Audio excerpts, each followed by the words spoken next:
Welcome to openmentor.net. Our motto is the whole world can learn for free. In this session, we are talking about HR domain. The last session we talked about onboarding an employee and induction programs. And in this session we'll be continuing with what happens to that employee as part of the tenure in the company. Soon after onboarding, there are other things that get allocated to the employee. Typically, email ID for the employee. It has to be created, and machine and workplace allocation. In which floor, in which cabin or cubicle this employee will be working. It has to be identified. For this, HR needs to coordinate with the infrastructure team. And then if there are computers in which the person has to log in, then machine login details. And for the employee, the ID cards with photographs needs to be allocated. And then the gate pass or the swipe cards, right, to be allocated. There may be multiple buildings for the company, but which building he can enter, which floor he or she can enter, all these access credentials will be configured by the infrastructure team. And what all the user groups and folders for which the new joinee has access, all these things to be allocated. This is mostly infrastructure. But the thing is, the request has to go from the HR to the infrastructure team to carry out all these activities, including if the candidate needs a cell phone, a separate pager, right? Everything needs to be provided by the infrastructure team, and all these things will be documented, and then it will be handled in the infrastructure team software. It may not be part of the HR software, but it will be part of the infrastructure team's software. So this happens soon after onboarding. After onboarding and all these infrastructure related items are addressed, then the candidate, the new joinee, has to be allocated to project. This may happen based on a recruitment request, or it may be based on a special request. Imagine now the guy is in the pool. Every employee who joins the company for new, they automatically go to pool of available people.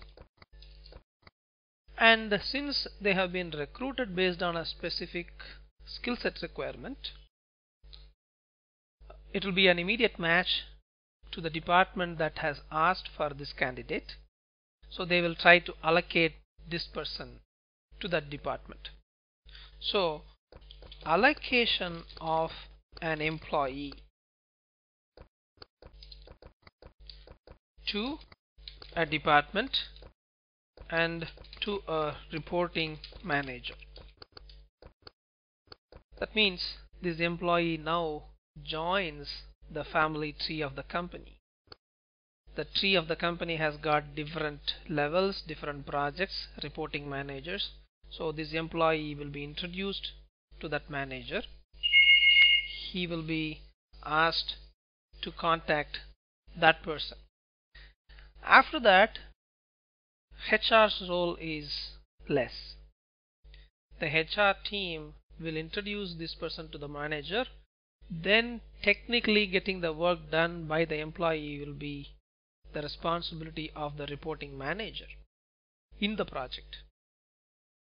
The interface or the communication between the employee and the HR department will become less.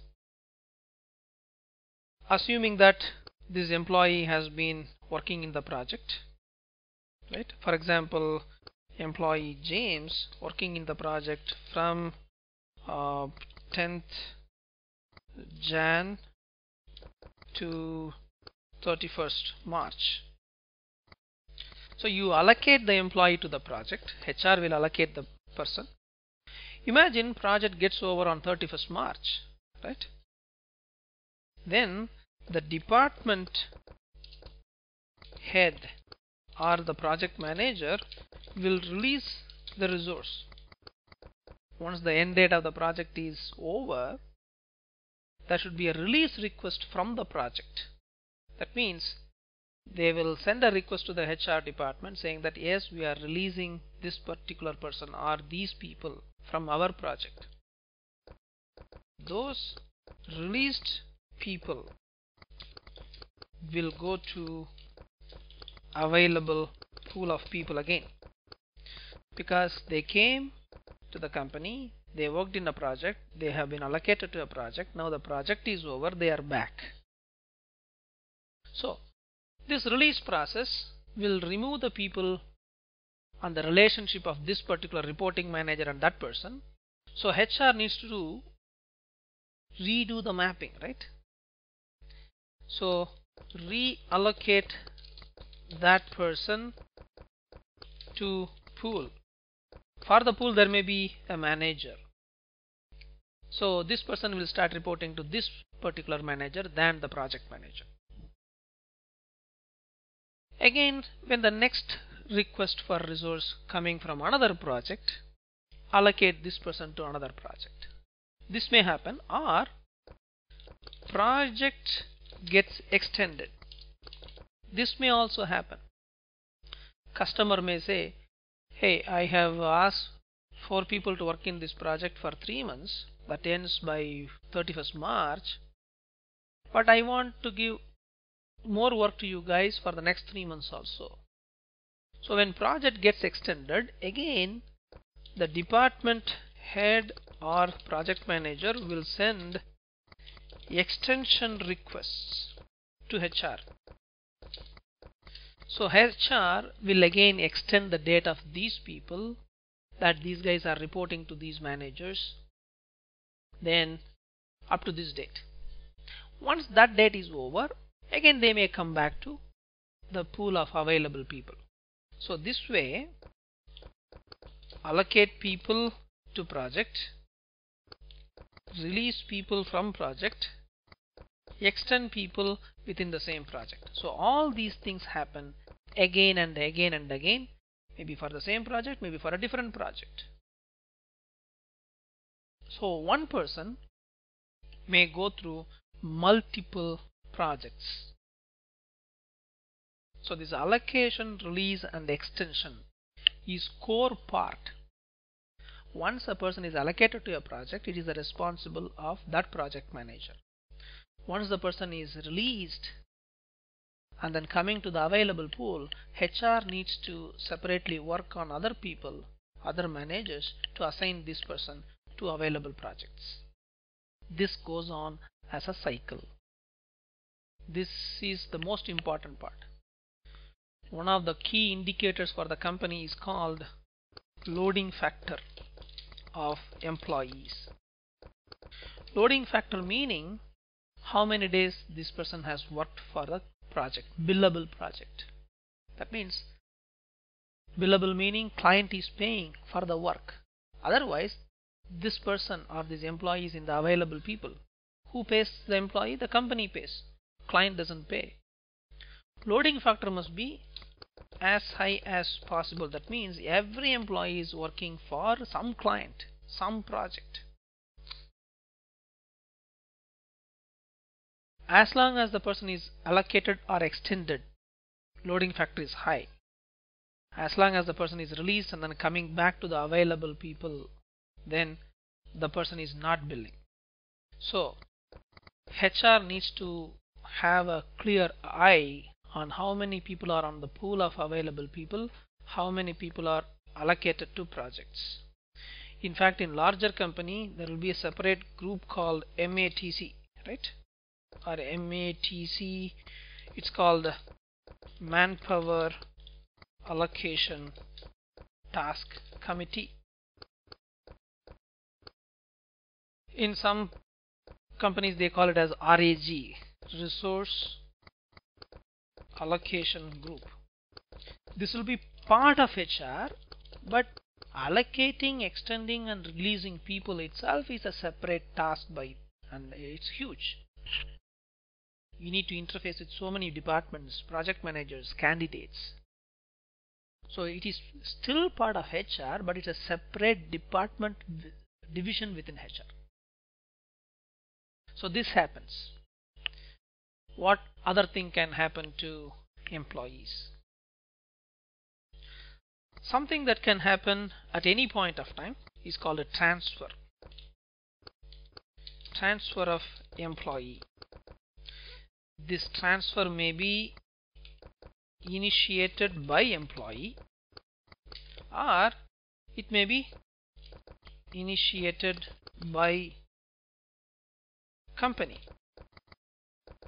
For example, if you have 400 people in Bombay who are in the available pool, for them there is no project.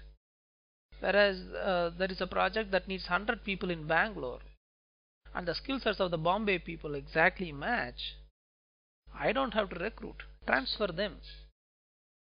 It is initiated by the company. Company will ask who are all willing to relocate to Bangalore, right?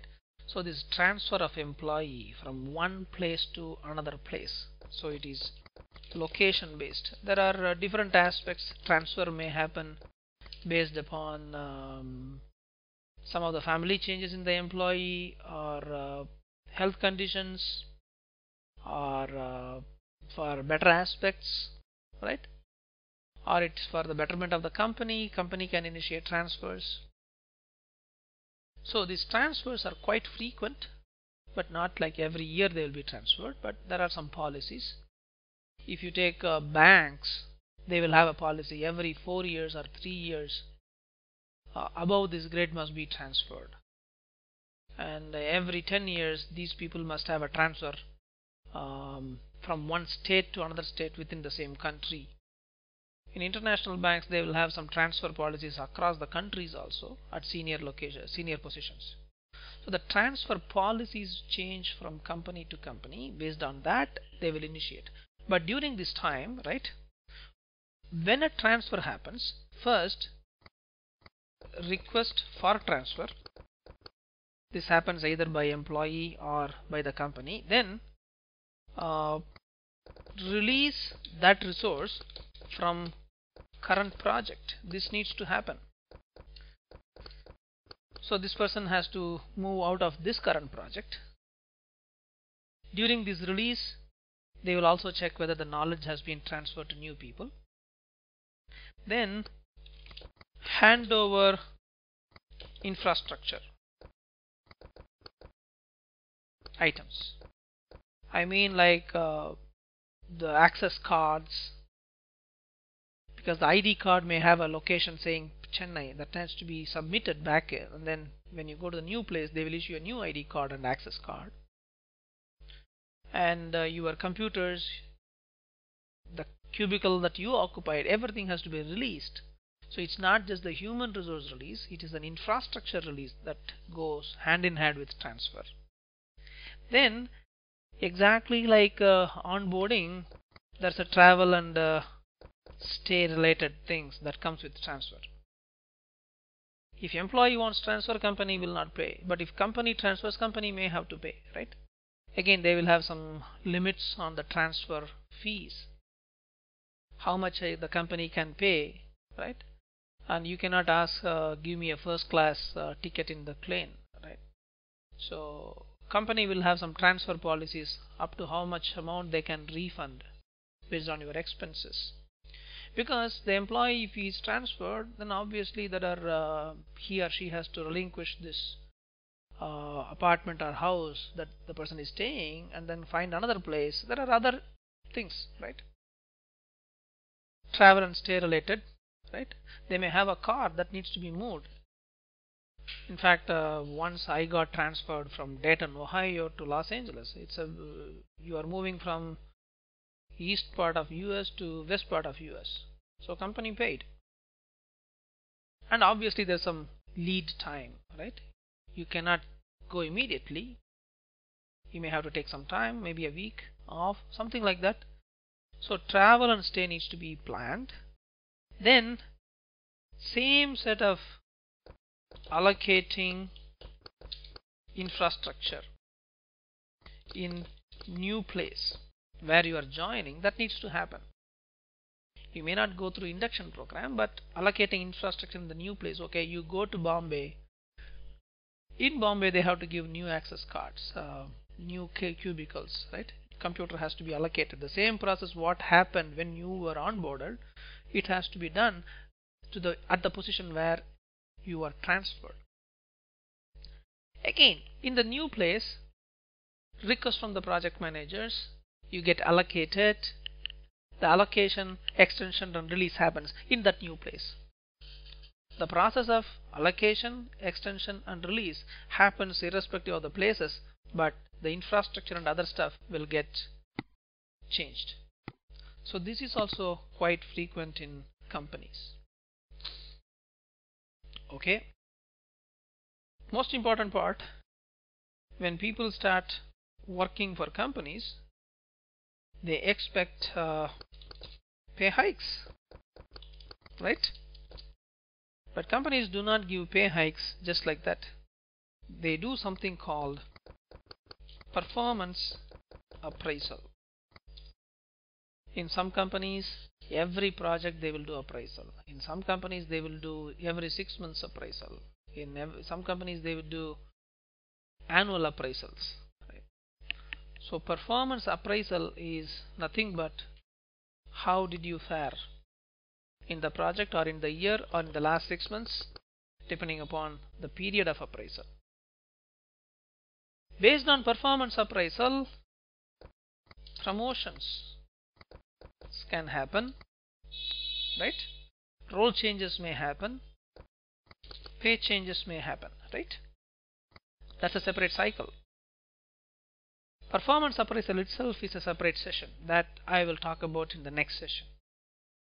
So in this session we have taken the employee, allocated to the projects, extended, released, transferred. All these things happened for the employee. Now, assuming that the employee is growing within the organization, gaining experience, so appraisal is going to happen for the employee. That we will see in the next session. Thank you.